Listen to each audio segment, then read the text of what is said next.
আসসালামু আলাইকুম। আজকে আমার সমন্বিত খামার থেকে দেখতে পাচ্ছেন কলা কাটতেছিলাম। এটা কিন্তু সার কীটনাশক মুক্ত একদম অর্গানিক। অর্থাৎ এটা হচ্ছে পাকা কলা। এটা কিন্তু রান্না করার কলা না, এটা পাকা কলা। আমাদের আঞ্চলিক ভাষায় এই কলার নামটাও যে কী বলে আমি জানি না, ছোটো ছোটো হয়। আর ক্যামেরা ধরছিল একটু দূর থেকে আমার আম্মু, যার জন্য কাছ থেকে আসলে হয়তো দেখতে পাচ্ছেন কি না জানি না। তো কলা কাটারও কারণ ছিল আমার ওয়াইফ কলা খাইতে চেয়েছে বলতে, আমরা তো ম্যাক্সিমামই বাড়ির জিনিসই খাই, তেমন একটা কিনা লাগে না। তো ও আবার শহরে থাকে, ওর এখানে কলা পুড়িয়ে গিয়েছিল, তো আমার বললো কলা নিয়ে আসার জন্য। তো এই জন্য ভাবলাম কলার কেনার দরকার কি, গাছ থেকেই পারি বা কাটার মতো হয়েছে, আব্বু বললো যে কাটার মতো হয়েছে, রেখে দিলে পেকে যাবে।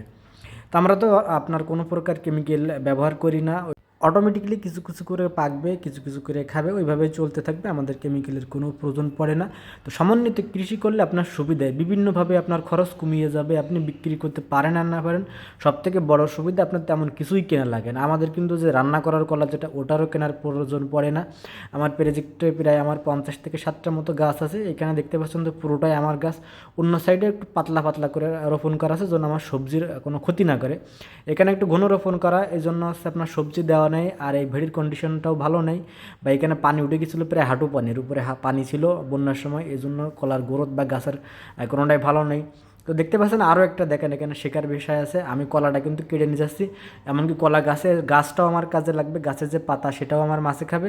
এমনকি আমি যে গাছটা কেটে পানিতে দিলাম, এটা থেকে আবার আসতে যখন গাছটা পচে যাবে, তখন ওইখান থেকে আবার মাছের খাবারও উৎপাদন হবে, জুফুলেন্টন এবং ফাইটাফুলেন্টন, যেটা প্রাকৃতিক খাবার আমরা বলে থাকি, যেটা আপনার সিলভার মাছ বলেন, ব্রিকেট মাছ বলেন, কাতল মাছ বলেন, এই তিনটা মাছের জুফুলেন্টন বা ফাইটোপ্ল্যাঙ্কটন খেয়েই কিন্তু বড় হয়।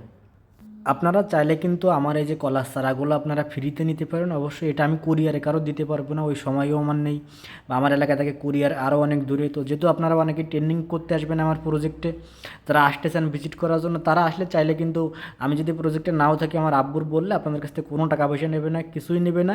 সে আরও খুশি হয়ে আপনাদের কাছ থেকে কলার চারাগুলো কিন্তু চাইলে আপনারা নিতে পারেন। কারণ অনেক এলাকায় এটা কিনা লাগে নাকি, তো এটা আমাদের কাছে হাস্যকর লাগে, কারণ আমরা আসছে কলা গাছ অটোমেটিক্যালি কেটে দিচ্ছি, অর্থাৎ এই সাইডের থেকে কাটতেছি না, আমার অন্য সাইডের থেকে কেটে দিচ্ছি আমার সবজির জন্য।